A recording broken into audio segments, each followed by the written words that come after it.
Hi, good evening, and welcome to this Writing Around the Kids panel discussion on finding inspiration. So, the Writing Around the Kid project enables mothers of young children to write creatively. We're currently working with a brilliant group of women in Hastings in partnership with Hastings Museum and New Writing South. And we've previously worked with the groups in Crawley and Littlehampton. So, both Anna and myself are mothers and writers, and we began the project having recognised in our lives how difficult it can be to carve out creative time.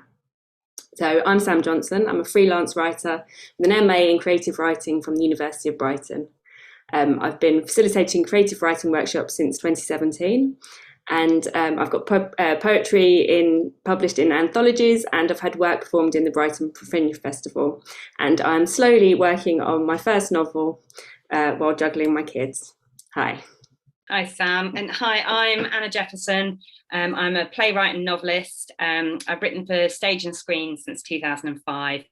I published two novels, Winging It in November in 2020 and Nailing It April last year, both with Orion. And I've just finished my third novel. Yay. So we are delighted to welcome you tonight to our Finding Inspiration panel discussion with three exceptional female writers who've kindly agreed to share with us their experiences of what it is to be a writer. So firstly, I would like to introduce you to Jenny. Jenny is a children's author whose books are published all over the world. Her best-selling Land of Raw series was sold over 100,000 copies, and The Land of Raw was Waterstone's Book of the Month. And before Jenny became a writer, she was an English teacher. Jenny wrote her second book while she was working full-time as head of department at a large secondary school in sixth form and attempting to look after her two young children. Jenny is currently working on two new projects, Dead Good Detectives, a middle grade fantasy, which will be published this July, and Stink, a comedy series for younger readers that Jenny is also illustrating. Stink will launch in spring 2023. Welcome, Jenny. Hello, hi everybody. I'd also like to welcome Alexandra Benedict. Alexandra is a best-selling award-winning writer of short stories, novels and scripts. Educated at Cambridge, Sussex and Clown School, Alexandra was a rock singer, an actor, a creative writing lecturer and a composer for film and TV before becoming a full-time writer and creative coach. As A.K. Benedict, she writes acclaimed short stories, higher concept novels and award-winning audio drama for Big Finish, Audible UK, Audible US and BBC Sounds. She won the Scribe Award for her Doctor Who radio drama, The Calendar Man, and was shortlisted for the Edunit Novel Award for The Beauty of Murder and the BBC Audio Drama Podcast Award for Children of the Stones. Her most recent novel, under the name Alexandra Benedict, is the best-selling and Gold Dagger Award longlisted The Christmas Murder Game. She's currently writing another Christmas mystery, a high-concept thriller and TV scripts. Alexandra lives on the south coast of England with writer Guy Adams, their daughter Verity and dog Dame Margaret Rutherford. It's all Hi, true. Alexandra. And finally, I'd like to welcome Kate. Hello, Kate. Kate Lee. So Kate is the author of 6 books for children, include the best-selling Santa's Flute, which sold 291 copies, 291,000 copies in 7 languages, and a popular snappy pop-up series. Her short stories and poetry have won awards at Shoreham Lit Fest and Bright Festival and the Bath Flash Fiction and have been published in anthologies. Kate is a passionate believer in supporting other writers through her work as a freelance editor and mentor.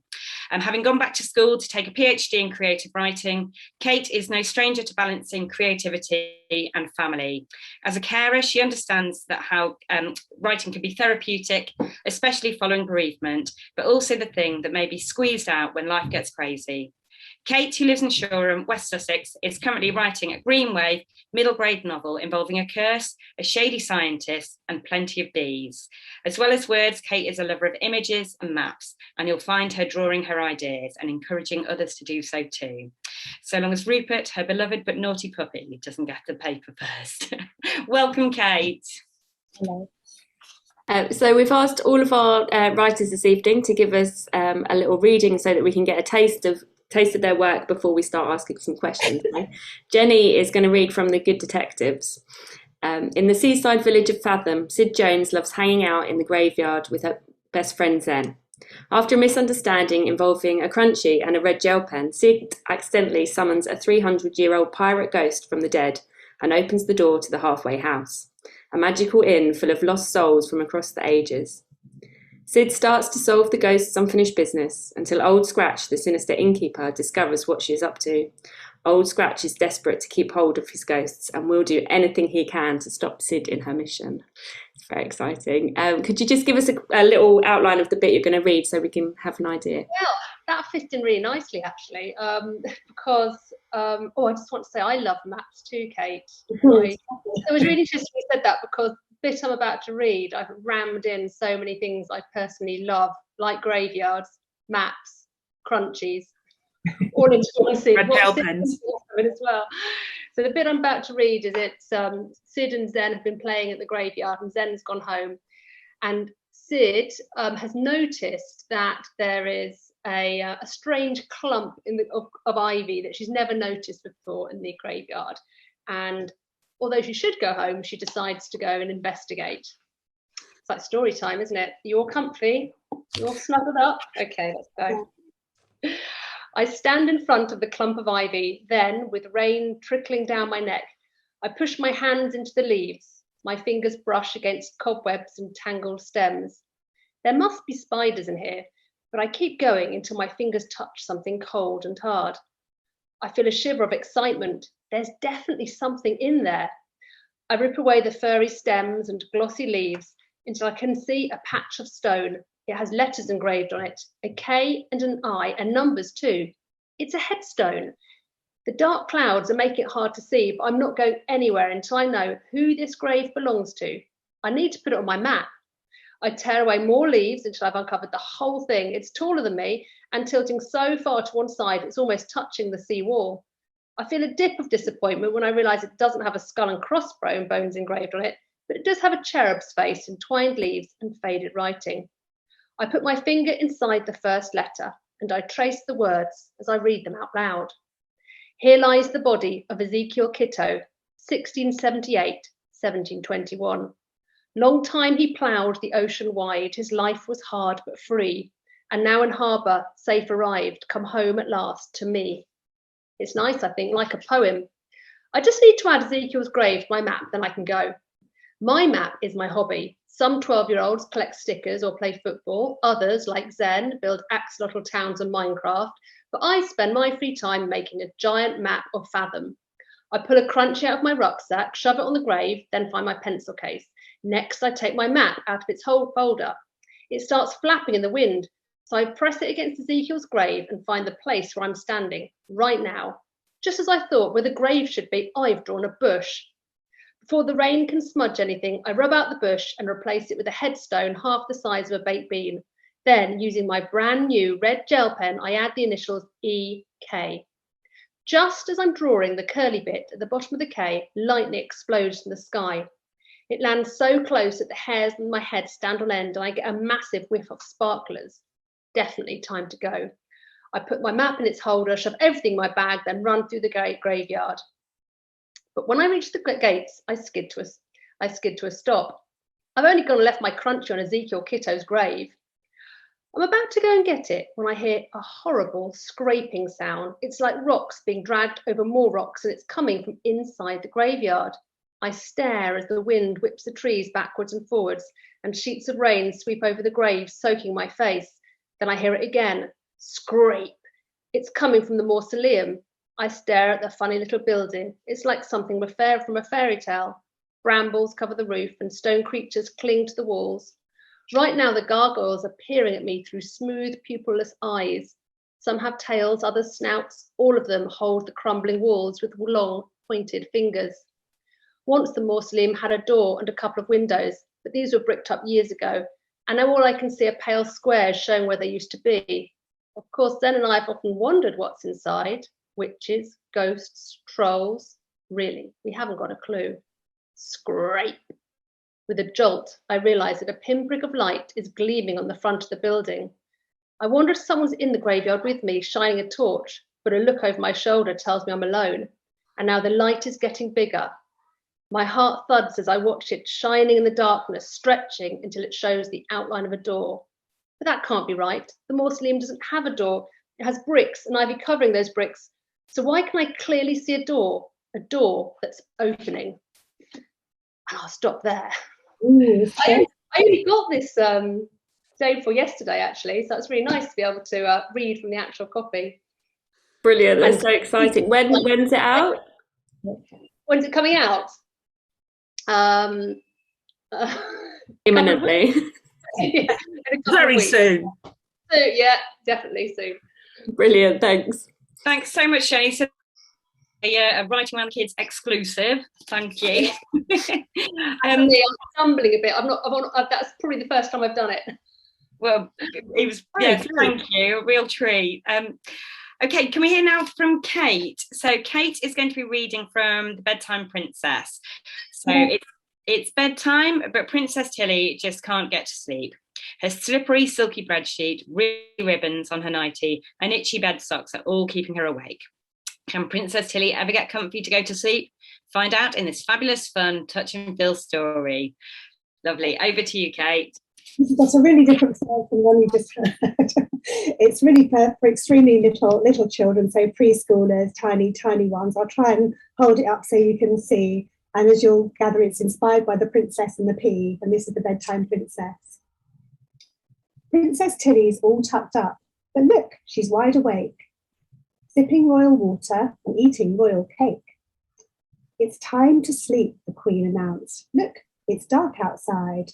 But I need a story first, the grumpy princess cried. My bed's far too slippery. I'm falling out of bed. My hair is all in tangles, the fretful princess said.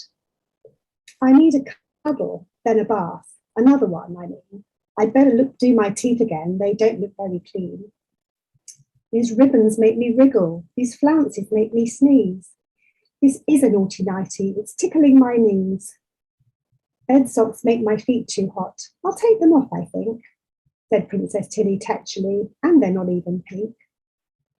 The bed's too small, the moon's too bright, this pillow's itchy too, the princess cried, her arms spread wide. What am I going to do?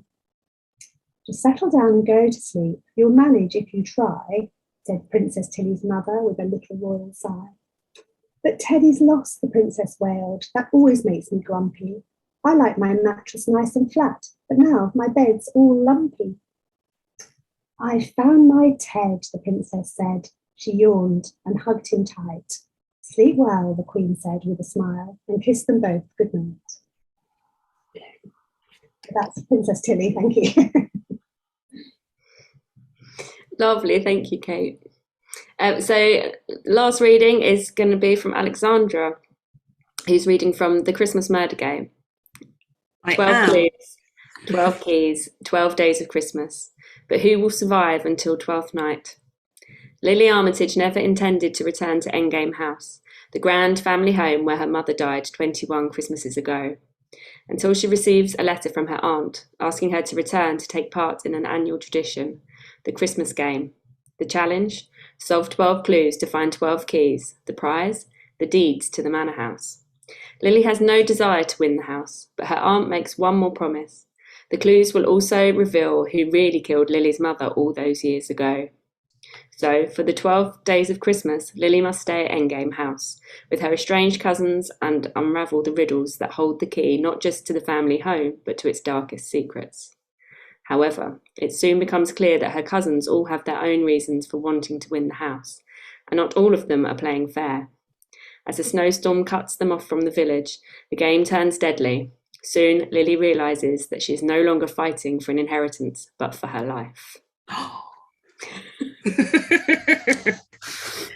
I'm reading from near the very beginning when Lily is on her way in the car up north to Yorkshire and Endgame House.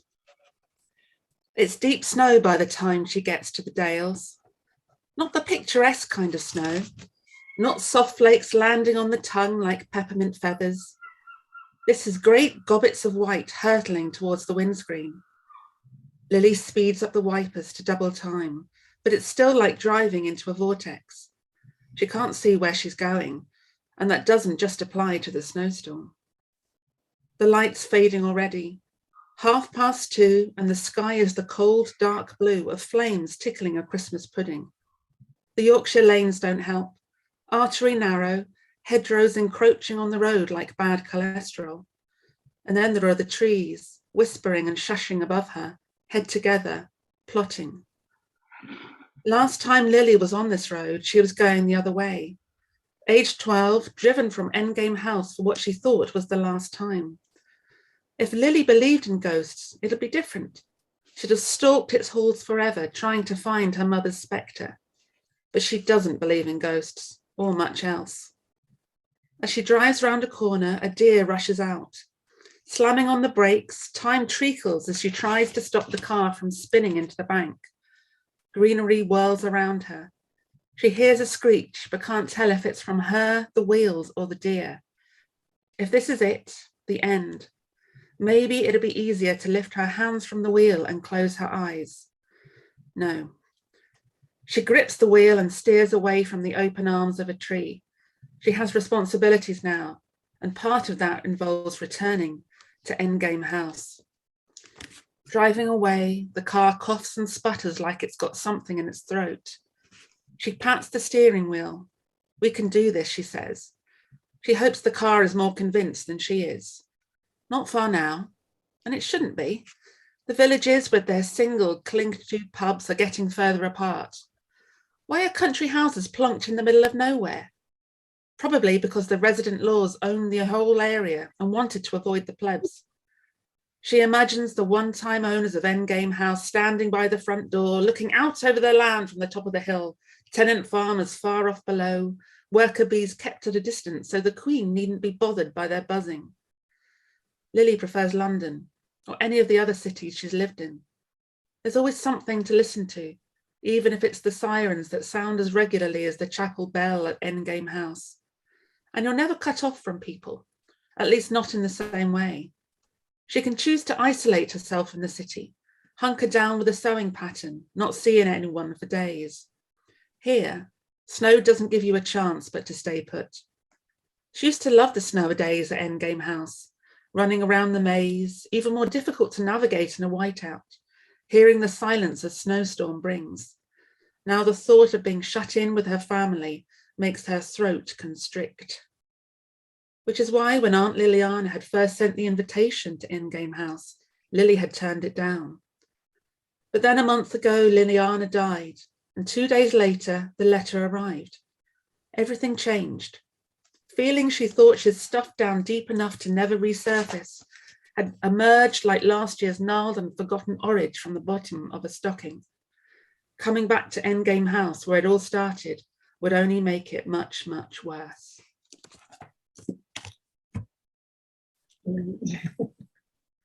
So intriguing. Oh. Brilliant, thank you.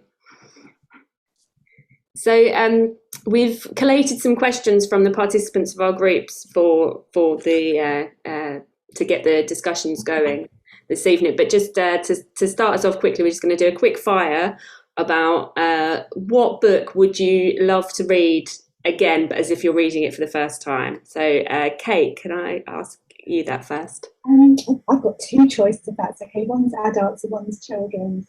So Unexploded by Alison McLeod, who's a fairly locally based author down in Chichester.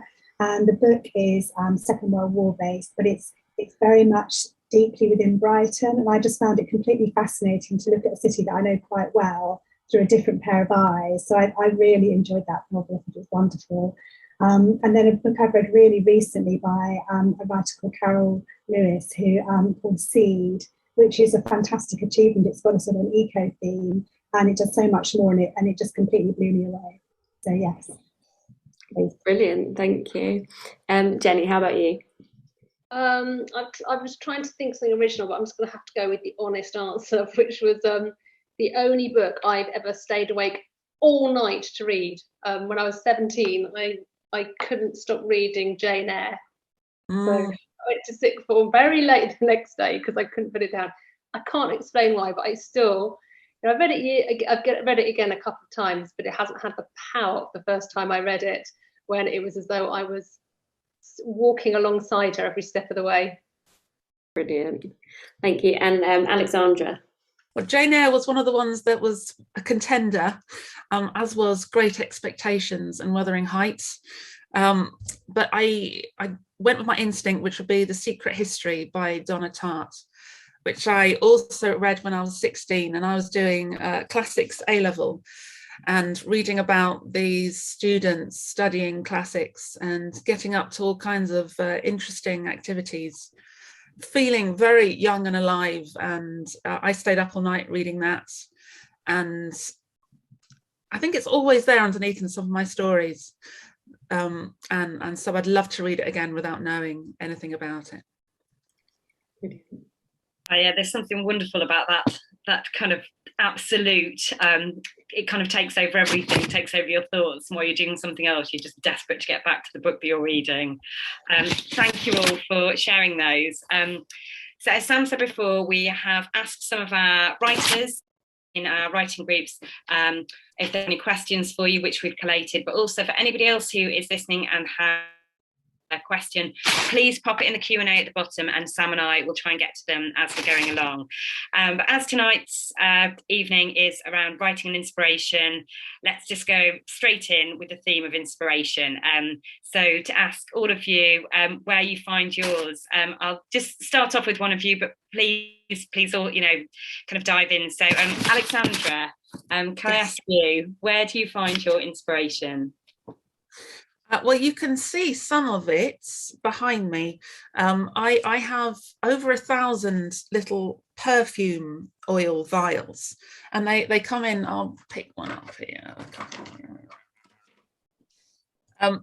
They come in these little bottles, so they're 5 mils, so they're kind of the size of aromatherapy bottles, but they're all from strange, mainly American indie perfumers who make interesting smells that conjure lots of exciting and odd evocative moods.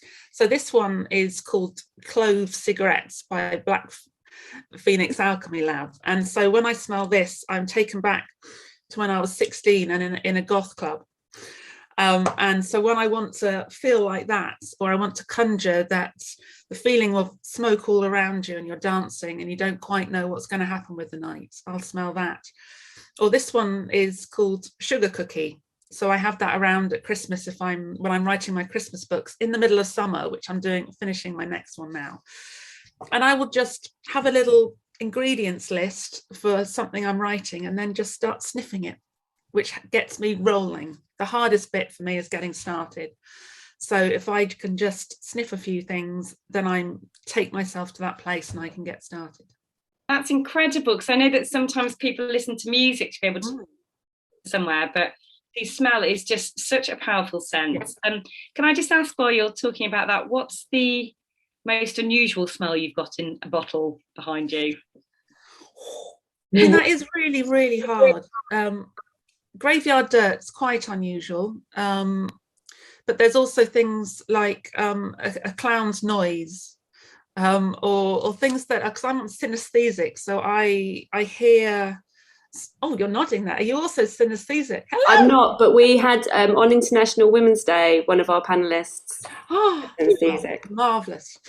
So when I listen to music, I smell things and I see colors, and it's all mixed up in a wonderful way that comes through. So just smelling something means that I can enter a world that is completely immersive. But to answer your question, they are also very strange. Lots of them are quite dark and gothic, because that's my thing. Yes, Black Phoenix Alchemy Lab is one of my favourite places to go. Amazing. Brilliant.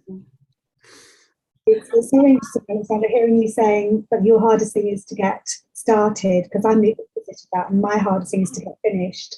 I'm so drawn to things like picture books and poetry, I think, because I don't feel too freaked out by the scale of it. Yeah.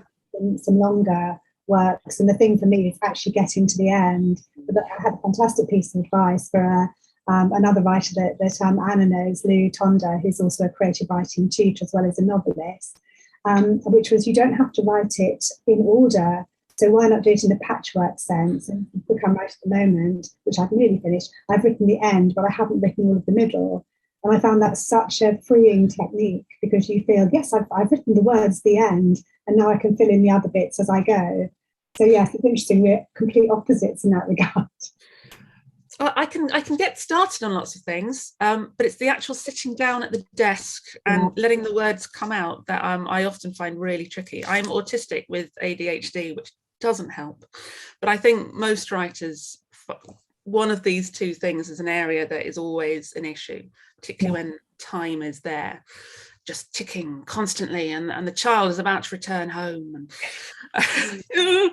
And but I always write the end before I finish the first chapter. So I need the last line set in stone before I can really get the first line done.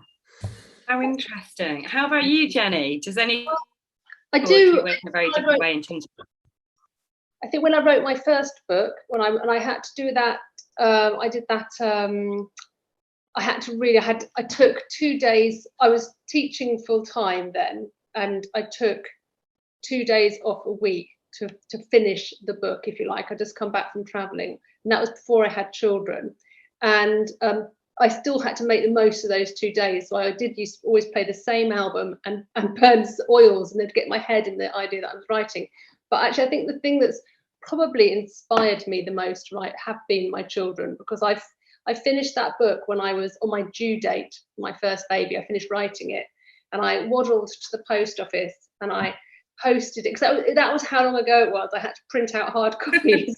I posted 3, and I thought, oh, this is going to be great. I'm going to have a book published and a baby in 1 year. And what an idiot. And I didn't, I thank, as if I could have anyway. But so I got 2 rejections, or maybe 1 rejection. I didn't hear anything from the 2 other people, and I put the book away and I forgot all about it. And my mum kept saying to me over the next 4 or 5 years, oh, I love that book you wrote about dancing. Oh, you should do something with that book you wrote.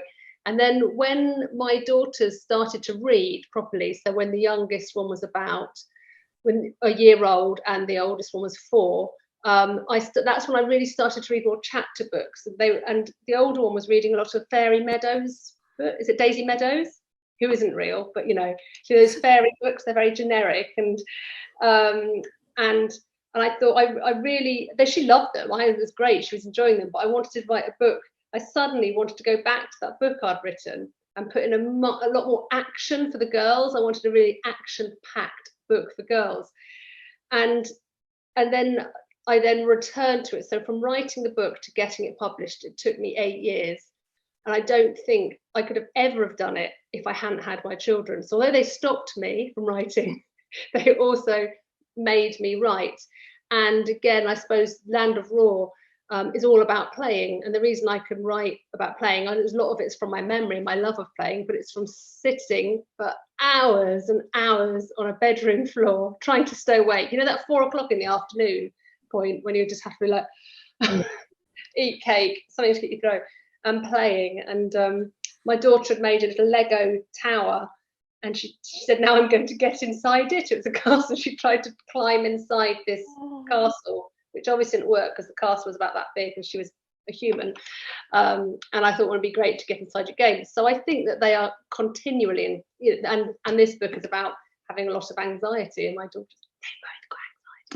so like I do, so it's about those anxieties and fears, and they inspire me every day. So I would say that my children are hugely inspiring to me. I find that all of the things like anxiety, or those abstract themes that just can't help coming through, that show what's really going on in us. So in a way, they are the inspirations, but we don't necessarily know them, or I don't do, until I'm halfway through writing. Sometimes you go, oh right, okay, I'm in a bad way, because the characters that I foisted my problems onto are going through a tough time. They generally reflect back to me what's going on in me, so they're my therapists, basically. You think you're right, because I've heard this said, and I think if you look at all my books, I've written early readers as well, they're all very different, but essentially they are all the same. If you take out the ghosts and the dragons, they're generally about a young person really trying to discover who they are and be brave enough to be who they are, which is was the story of my teenage years, I think. So I think I'm just perpetually writing the same story again and again, but with added ghosts. It's like we're going round it from different perspectives, the same thing, and spiraling round and getting nearer and further away all the time. I think that's all so true. Both and another sort of layer, I suppose, on that is for me, it's certainly grief as well. When that is a theme and it just won't go away. Yeah. A lot of the young children that tends to pop up, and obviously you have to be quite careful how you handle it, and not in the sort of rhyming picture book scenarios, but in other things that I've worked on, and it's just that I tend to feel that even young children, it's useful for them to see that those things can be talked about and there can be ways through with help as well. So I don't think it's a topic to avoid, really. Just absolutely not. No, and I don't know if it can be avoided. No, exactly. I feel haunted by grief, and it turns up whether I'm writing a Doctor Who story or I'm writing a Christmas novel. It just saturates things. Yeah. I think that I'm very conscious, and I think you'd call it inspiration, of my readers, of a child who I'm writing for, and I really try to. I've got I think I even had it on a post-it note stuck on my computer, which was give them what they want.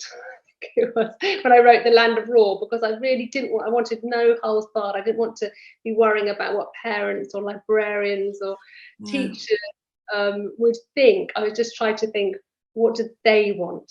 What do those children want? And it's great because Land of Raw is really scary, and like I've read the 3 Land of Raw with my boys, and I don't know. I think I was more scared than them of Crokey. That comes from my fear of Wurzel Gummidge, my childhood fear of Wurzel Gummidge. So, I don't know what it says about me that I fancied Wurzel Gummidge when I was a child.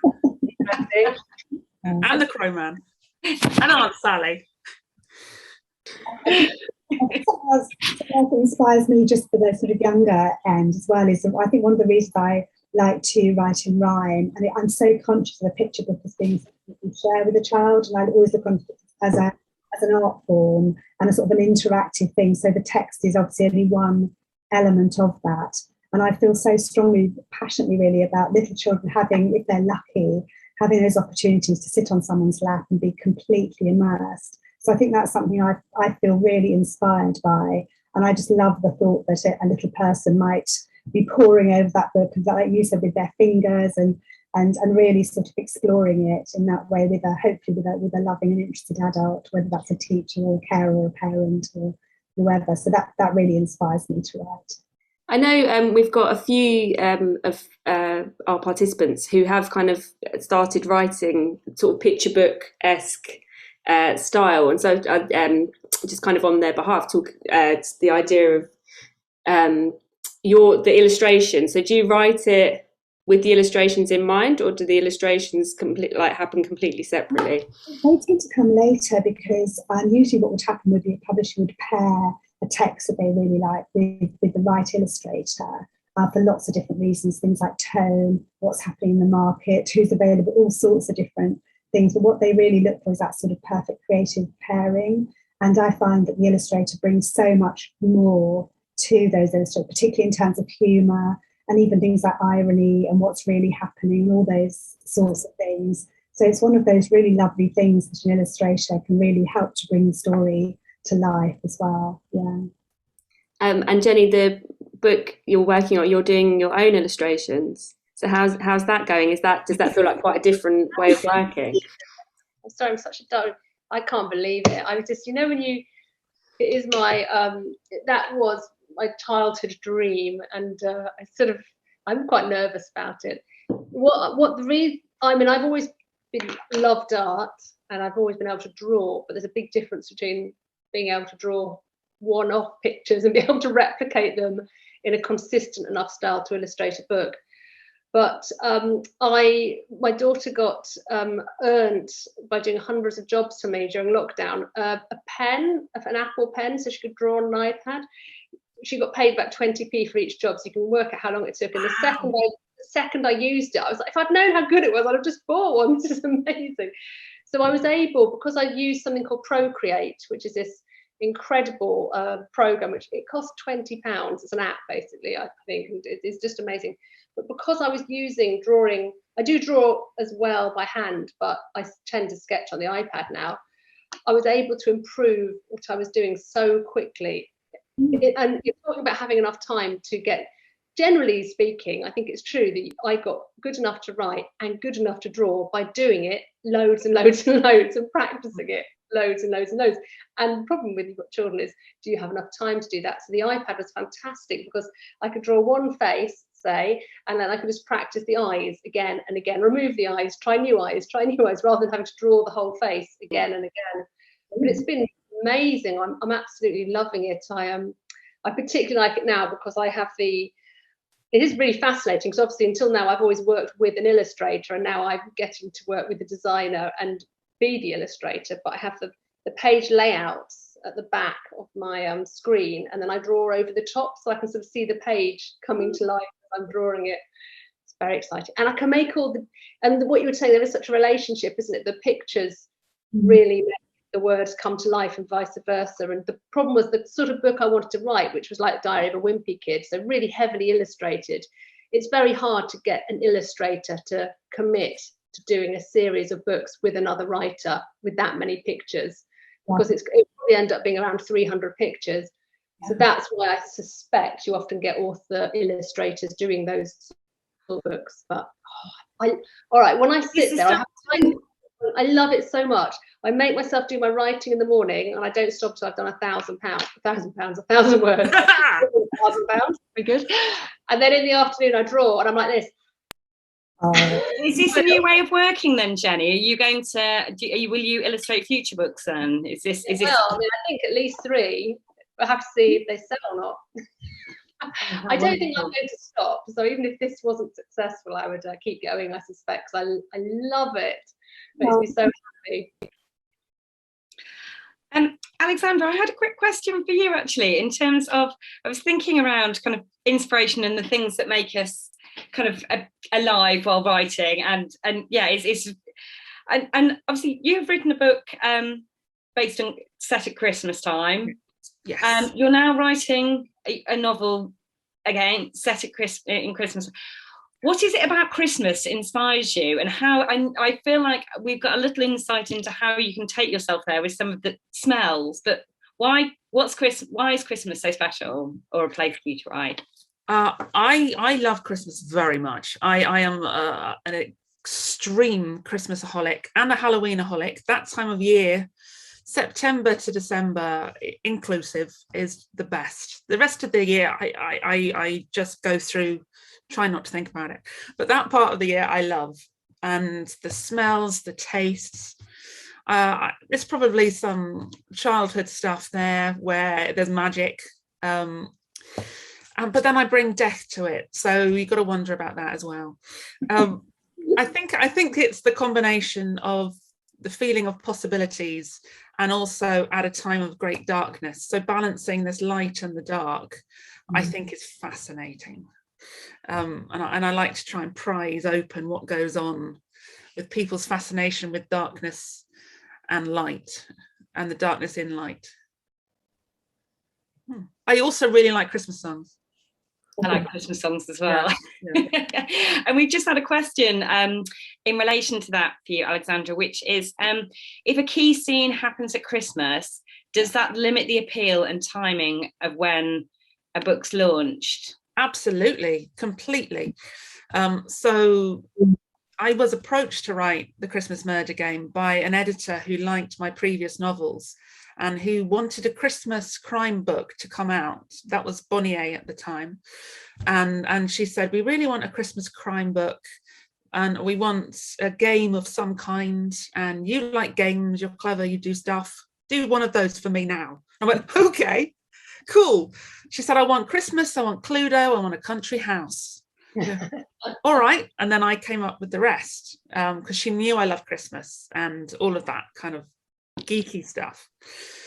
And then the whole plan was for it to be a Christmas launch and event. So it built up from September, and then the big countdown was from the 1st of December, and that's when it went on Amazon for 99p. That's when it went cheaper in Waterstones, and Waterstones started putting lots out.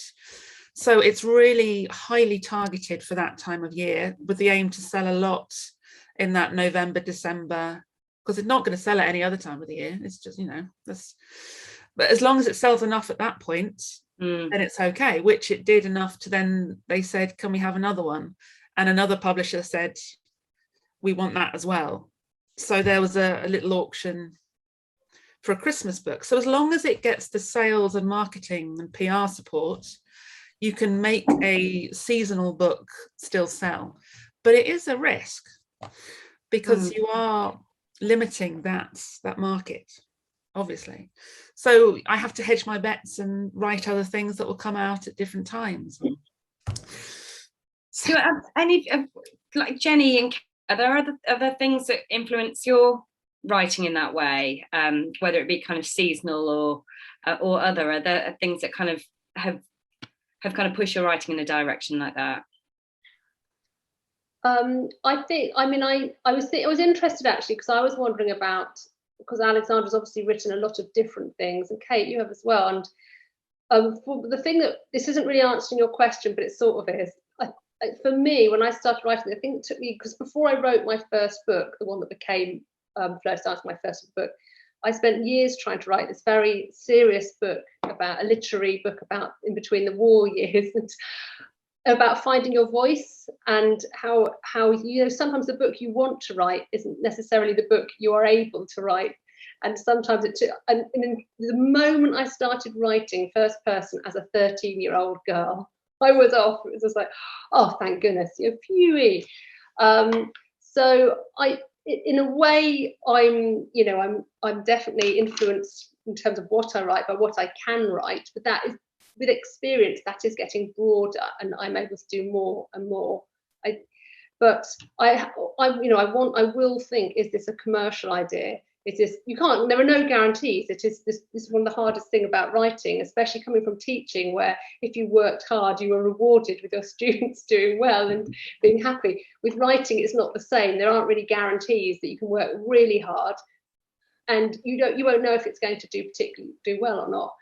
So, but I will, at the back of my mind, I wrote a book called The Chocolate Unicorn, an early reader, because I know that books with the words unicorn and chocolate in do well. So that's genius.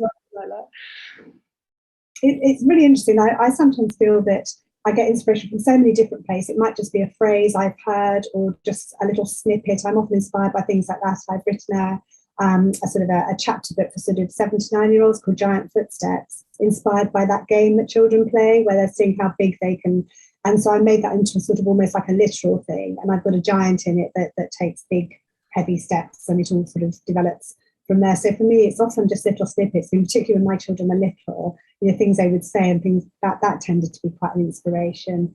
As time's gone on, I have written lots of different things, short stories, and almost like as a process of exploration. So I found that quite interesting. And as you said, Jenny, it's sometimes working out what you want to write as opposed to actually what you can write. And for me, I don't think I'm a novelist, and it just scares the pants off me, the idea of writing something that long. So I think I've learned over time that for me, I'm more suited to something a little bit shorter. An interesting questions just come in, so I've been distracted by the chat. How do you stay in touch with the age group you're writing for? Do you spend lots of time with kids of the relevant age? I don't know if anybody's read Angus Thongs and Full Frontal Snogging by Louise Renison. That was a book I read when I was teaching, so I was about 27, and my daughter recently binge read all of the books she wrote twice.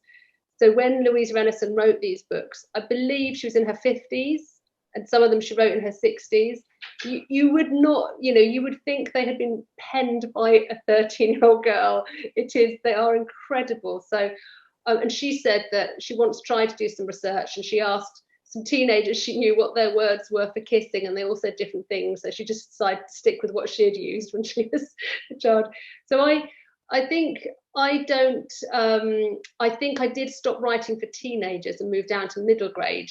because I actually found it wasn't that I didn't feel like I was in touch with them. I think a teenager feels like a teenager, whether it's now or in the 60s, you feel the same.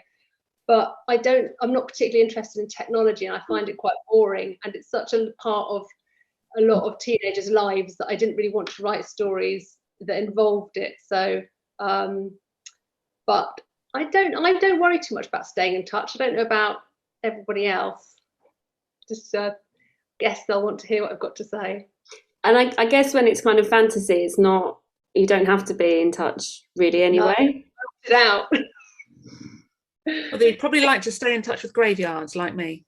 Yeah, I stay in touch with the important things. Yeah. Graveyards, the sea. Ghosts. Ghosts. Dragons. That sort of thing. That was a brilliant question. Thank you, Leslie, for that question. Yeah, it was great. It's quite. I don't think I've really grown up much. I think by the staying in touch, I think I look in rather than looking out. That's probably, I just try to remember, go backwards. I think a lot of authors can feel under pressure to do school visits and things like that. And I have done various workshops and things like that. But for me, I really enjoy them, especially if it's quite sort of craft based. Or there's one that I do called The Story of the Picture Book, which shows I've got all those sort of workings out, so to speak, to try and hopefully show children that actually it doesn't arrive fully formed. It's fine to do loads of crossings out and get it all wrong and everything like that, and use purple pen or whatever it might be, and the stages of the illustration and the choices and decisions that might be made. But for me, I find them just very, very draining. And for me, if I was to focus too much on that, there's no way I'd have any energy left to write. But I feel slightly sometimes intimidated by the knowledge that so many children's authors really do all that stuff a lot. So I guess it just depends on the individual, perhaps. Sorry. I was just going to ask, in terms of like your process then, in terms of kind of feeling still like engaged with the work that you're doing, especially at the beginning of starting a novel. How do you, I know that Alexandra, you said that you sometimes, you know what your last line is going to be to work towards. But in terms of what is happening chapter by chapter, are you a gardener or an architect? Do you plan what's happening throughout, or do you start and know what that end line is, or have an idea of how it's going to end, but see what happens on the way? What's your process? I'm interested from all three of you. I really like knowing the architecture of the novel. So I particularly for crime, I feel much better if I can know who's done it and how I'm going to hopefully mislead people along the way.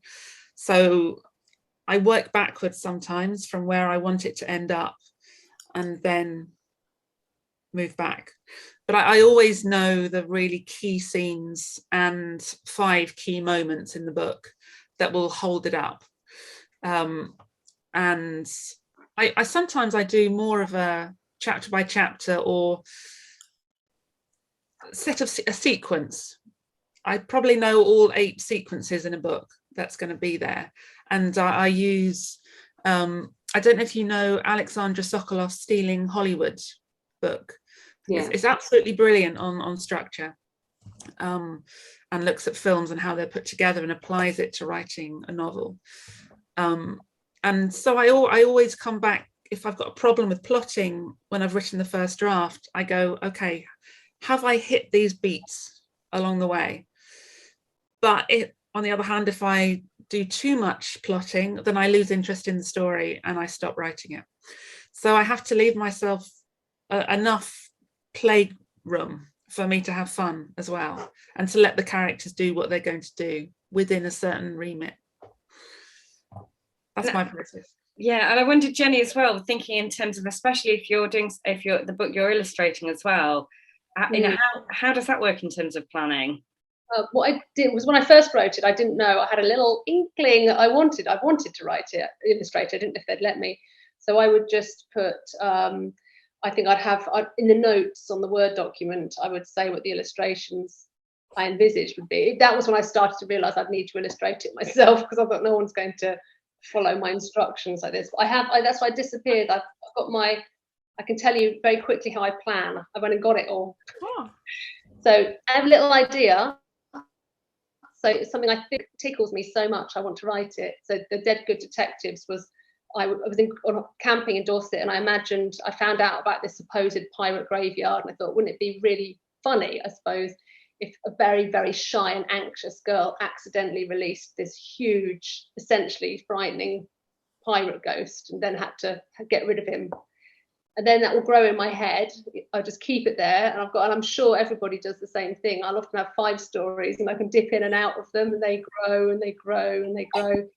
Then I start drawing and writing things. So I've got a little wad of them. This is probably 1 book's worth of sort of papery type of plans, loads and loads of lists and pictures, and that's got dog and cat on it. I don't think that was do with it. And then once I really feel like I don't like ever sitting in front of a screen thinking of what to say. I hate that. I like the story to be so in my head. I'm just telling something that's actually happened. So then I go, and this is going to horrify some people. I then do a typed plan like this. And it's about 1,000. So if I booked 50,000 words, the plan will be about 10,000. And I sort of slip between actually writing the story. It's like I'm inching into writing the book and getting the confidence to write it. So I'll start putting in dialogue, and then I actually often don't need to even look at the plan when I start writing, and then I write it. And I try to do it different ways, but I can't. I just have to keep doing it that way. That sounds very much like the kind of organisational skills of a teacher into a writing process. It is definitely. Lesson plans. Brilliant. A book is a big thing to manage in your head if you're going for a chapter book, to keep it. And I just think you're having to get your brain into sort of filing everything away into the right places, and it's hard. Really, I mean, if I'm writing a picture book, it's very much almost like a sort of an art project. Although I'm not an illustrator, I will definitely map it out, and I will look in terms of the 12 spreads and what might be happening, and as well as actually writing, it might only be, say, 250 words, 500 words, a really small amount of words, but I'll be thinking about placement and contrast and all those types of things. So when I work with other picture book writers, one of the things I always suggest to them is actually, like you're saying, Jenny, step away from the screen. Don't necessarily look on it as a text, but actually make the book as rough and ready as you like. Literally sit on the floor with lots of sheets of paper and sort of inhabit it as a material thing. But writing sort of longer works of chapter books, or at the moment, middle grade, I would love to be a fantastic planner, but if I'm honest, it's just all in my head. I do write a synopsis, and I'm really proud of myself because I've actually learned how to write a synopsis. They are so hard for me. Right. It's so hard, but that really, really helps. And then what I do is I just get I print it out and I get a highlighter pen. And as I've written each bit, I literally highlight them. And then it's a lovely visual way to then see how much I've actually done, and hopefully not too much more to go. So I find that helpful. Brilliant. And even if it's all in your head, that is still a plan. It's still all of my planning is just in here. So yeah, it's valid. We've almost out of time. I can't believe how quickly it has gone. So just one very quick question to end with is, what advice would you give to someone who is starting out writing, whether that's novels or picture books or middle grade? What do you wish someone had said to you, Alexandra? That it doesn't, the trying and the dreaming doesn't stop when you get your agent or your first deal, or you've written your first book, or you've written your first chapter. It's a really long career, hopefully, and just celebrate every single tiny little win that you get. So even if it's a rejection, but they say, we really liked it, we want to see your next one, that's huge and brilliant. Every time you finish something, that's amazing, and celebrate it and find a way, a ritual for really rewarding yourself for getting to that point, because it's hard and it's brilliant. And just keep on doing that. Whenever you really hit a point that you want to celebrate, then celebrate it. Fab. Thank you. Kate? Yeah, I mean, I would absolutely agree with that. I think celebrating all the sort of small points, however small they might be, is so important, because one thing to be prepared for is just heaps of rejection is so normal and typical, and develop a sort of enough resilience and a thick enough skin. I think often as creators we're perhaps a little bit ill prepared for that, and usually reasonably sort of sensitive types. So it can be really difficult, but I think it's really essential to have a certain amount of toughness and just not give up, because all you need is one. So yes, that's what I would say. Remember that one, yes. Brilliant, thank you. And Jenny? I'd say really take what you're doing seriously, because I think I've certainly had the feeling that it's something a little bit, if you're going to go out for a run or a long bike ride, it almost seems that that's legitimate. But if you want to go and sit in your room and draw pictures on a piece of paper with the vague end game of one day writing a book, for some reason, that's not as serious. So when my husband was going on a bike ride, he says, when shall I go on my bike ride? Or I'm going on my bike ride. And it's not like, I think I might go on a bike ride. It's an event. Yeah. So I think in exactly the same way, you should be totally legitimate to say, when am I going to do my writing? I need 3 hours to do my writing, or 2 hours. Obviously, you've got a baby, that's going to be challenging. And, that's totally legitimate. You don't think that you're just playing, you are playing, it's brilliant, but it's a real, genuinely great thing you're doing, and it's worth spending your time on it. And I would echo all the other comments, especially the one about not giving up, because there's only one difference between a published author and an unpublished one is one didn't give up. Yes, so true. That is so true. Oh, that's wonderful. Sorry, I was going to just say, completely echoing that, is that before I had anything published, I got a business card made up with it was Alexandra Benedict, writer, on it. That was all it had on it. But there's something totemic about saying I am a writer, because you are. Yeah, brilliant. So own it. Yes. Yeah, Absolutely. Fantastic. Thank you. Thank you all ever so much for all your advice, and also for being so generous with your thoughts, with your feedback, and for also sharing your readings with us. So can I firstly say thank you to Jenny, to Kate, and to Alexandra for being such fabulous panellists. Okay. Can we also thank New Writing South, who are our partner organisation working with us on this, and also to Arts Council England, who are our funder. But yes, just most importantly, thank you to our panellists. It's been absolutely fantastic. And just to quickly say on that, with our thank you to New Writing South, they have let us know that if anyone wants to do one of the online courses, they can email hello@newwritingsouth.com to get a code so that you can enrol for free if you mention writing around the kids. So do that. Brilliant. So thanks once again to everybody for watching. Thanks. Bye. Bye.